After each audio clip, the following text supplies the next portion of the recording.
Dear future generations, I think I speak for the rest of us when I say, sorry. Sorry we left you with our mess of a planet. Sorry that we were too caught up in our own doings to do something. Sorry we listened to people who made excuses to do nothing. I hope you forgive us. We just didn't realize how special the earth was. Like a marriage gone wrong, we didn't know what we had until it was gone. For example, I'm guessing you probably know it as the Amazon desert, right? Well, believe it or not, it was once called the Amazon rainforest, and there were billions of trees there, all of them gorgeous. And oh, you don't know much about trees, do you? Well, let me tell you, trees are amazing. I mean, we literally breathe the air they are creating. They clean up our pollution, our carbon. They store and purify water, give us medicine that cures our diseases, food that feeds us, which is why I'm so sorry to tell you that we burn them down.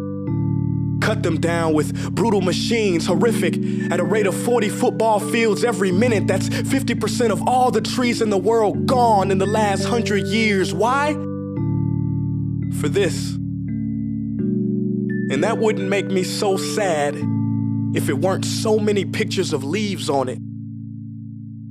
You know, when I was a child, I read how the Native Americans had such consideration for the planet that they felt responsible for how they left the land for the next 7 generations.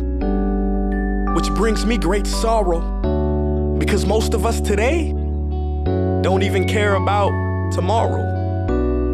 So I'm sorry. I'm sorry that we put profit above people, greed above need, the rule of gold above the golden rule. I'm sorry we use nature as a credit card with no spending limit, overdrafting animals to extinction, stealing your chance to ever see their uniqueness or become friends with them. Sorry we poison the ocean so much that you can't even swim in them. But most of all, I'm sorry about our mindset, 'cause we had the nerve to call this destruction progress. Hey Fox News, if you don't think climate change is a threat, I dare you to interview the thousands of homeless people in Bangladesh. See, while you were in your penthouse nestled, their homes were literally washed away beneath their feet due to rising sea levels. And Sarah Palin, you said that you love the smell of fossil fuels.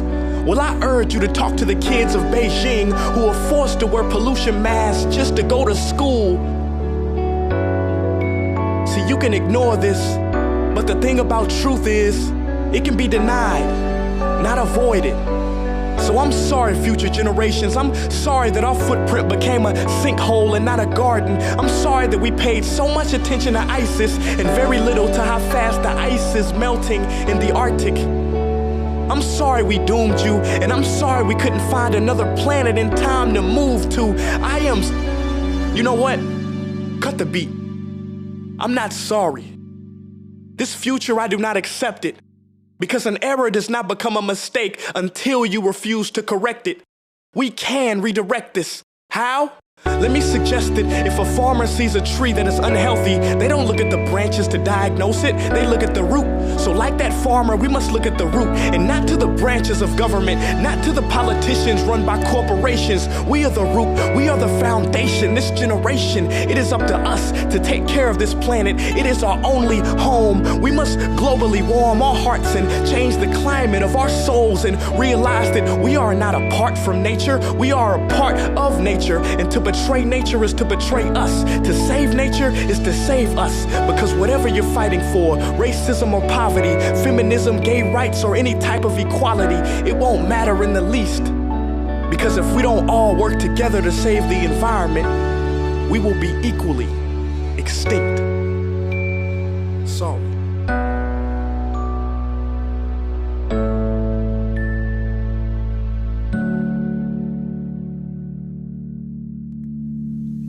Hey guys, for the past several weeks, I've been here in Africa, the heart of Africa, witnessing the horrific destruction of the rainforest, which inspired me to write this piece.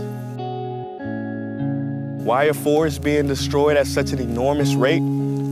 For this. Today we live in a world where destroying trees makes you money. So what can we, normal people, do about it? One way to directly fight the destruction is to stand for trees. By standing for trees, not only can you save the lives of trees, help forest communities, and protect the rights of animals to live in their homes, but you will also balance the amount of pollution that you yourself give off with your everyday activities, making you a part of the solution and not the problem. This is the option that I chose. But whatever way that you choose to stand for trees, do it. Because a wise man once said, when the rivers are all dried up and the trees cut down, man will then realize that he will not be able to eat money.